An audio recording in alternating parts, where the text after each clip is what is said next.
The Center for Audit Quality presents Profession in Focus. Hello, and welcome to this edition of Profession in Focus. I'm Cindy Fernelli, the Executive Director of the Center for Audit Quality, and today I'm very pleased to have with me Wayne Berson, who is the CEO of BDO, as well as a member of the CAQ's governing board. So welcome, Wayne. Thank you, Cindy.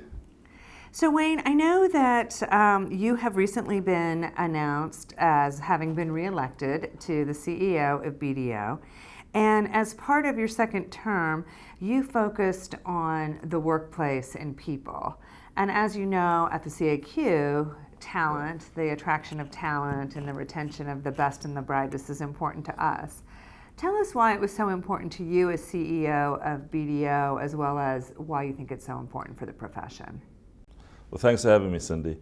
I do think it's very important for the profession, and I was really glad to see when the CAQ took up the talent initiatives, and having spoken to our people who've been involved, they say they do see new ideas coming forward, and I think that's what we have to do. All the firms should talk to one another. They need to exchange ideas and best practices, because it's no secret that our profession is resource constrained, and we have to find a way to get more people into our profession. We can't just be the old bean counter. We have to move with the times. We have different generations to deal with the millennials and everything else, and it affects recruiting, it affects everything. We have to create a buzz around the profession, and as long as we keep doing what we've always done, we're going to get what we've always gotten. So we have to change, and we have to really adapt. Flexibility for us is very important. The mobility for our workforce is important. And we're seeing, as we've brought in more people initiatives, that it is working in our favor, and our staff turnover count has dropped quite a bit. Is the advent of technology, is that something that is appealing to the younger generation, do you think? Yes, technology is very important to the younger generation. As they come in, what we're seeing is every intake is more technologically savvy than the one before, even just a year before. So we need to move with our procedures to become more tech savvy. And you know, it's difficult when you've got the spectrum runs from early 20s, let's say, into the 60s. People have different skill sets, and we have to be able to adapt as a profession. Otherwise, we are not going to bring people into the profession. If they come in for an interview and see the partner taking notes on a green piece of paper, 13 columns, it's not going to work. So you have to change. What we are doing is we're changing a lot of our applications. We're getting the mobile app, and we're using that a lot, and it's amazing the difference it makes for the younger generation, and you have to do that. So yes, technology is making a big difference, and it also leads into globalization. When you think about where the world is going, you have to be able to have a wider reach, and today's reach is not the same as it was even 3-4 years ago. It's very different, and you've got to be able to get out there. So when you look, our audit methodology, we were able to do it's paperless like the other major firms, but it's in the cloud. So someone can access it, whether you're in Australia, you're in China, you're in America. It doesn't really matter. You can get on the same set of work papers, and clients want to know that you are current with what's going on with technology as well. So you mentioned globalization. I know that's another issue that's really important to you, how BDO expands its footprint outside the United States. You talked about the technological challenges with that and the way that technology can help with that. But of course, there's also different regulatory regimes and different cultures. Right. Can you tell us a little bit more about the challenges that you've seen as you've expanded your practice outside the United States?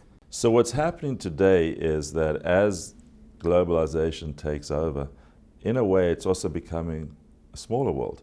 So you need to be able to have the reach to get to all these different countries. But at the same time, what's happening is the clients may still be based in the US, but they want to know that, can you do work for me in China? Can you do work for me in Australia? And they'll buy subsidiaries there. So we have to be ready for that. And in our case, we wanted to get bigger. We felt we had to get bigger. We're not trying to become a big four firm. For BDO, we want to focus on the middle market, but that middle market is still very important and expanding rapidly.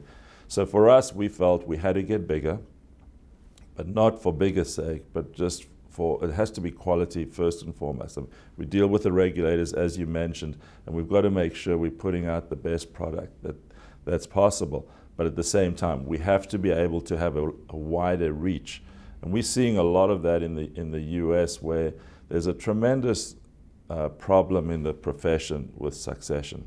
And you know the statistics as well as anyone else, but there's roughly 46,000 firms in America. Of the 46,000, 2,500 have more than 25 people. That's it. So you have a lot of very small firms. And then of those 2,500, 61% of the partners today are over the age of 50, which means those firms have a succession problem. It means there's an advantage for a firm like ours that's looking to grow in certain key markets. And that's what we're trying to do. So we're looking at promoting the firm in terms of sustainability. We want to create a sustainable BDO, and we've been around 106 years. So we want to continue this, but it is something that's very important, and those firms want to be sustainable as well, but they don't have the leadership underneath the current leaders to do it. So it's important to expand in key markets.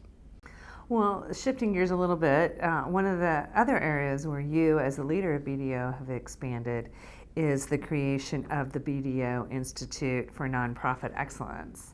So I know having a space in nonprofit and giving back to the community in that way is important to you. Can you tell us a little bit more about that program? The nonprofit industry employs more people than any other industry in America. So for us, this was a natural.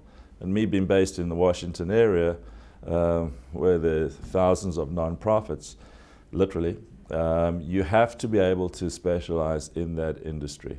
And it's not an easy industry. A lot of people think nonprofits are low risk, but that's not the case. You still have to understand the standards. There's some nuances involved in the industry.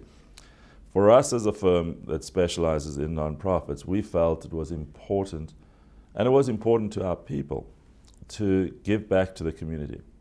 I've always believed that you got to give to get. And everyone has a passion about a certain charity. And what we encourage our people to do is get involved in a charity. And you don't have to bring in work, but get involved and do something that's good. Be a good person. And it ties in well with our core values, which is our core purpose is really to help everyone thrive every day. That's the people at BDO, it's their families, it's the clients, and it's the community at large. So we have a community program called BDO Counts. We're accountants, so we've got to count. So BDO Counts, and we have competitions whereby we encourage each of the officers to see how many of these community programs can you put on in a year. And then we have awards for them. And it's created a lot of interest.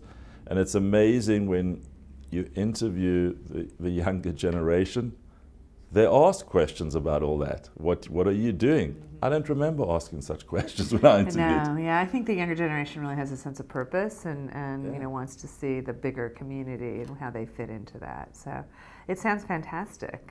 It sounds like it's going to account for a lot. I hope so. Well, great. Well, Wayne, thank you so much for joining us and spending some time with us. And I want to thank all of you for watching this edition of Profession in Focus, and I hope you'll join us next time.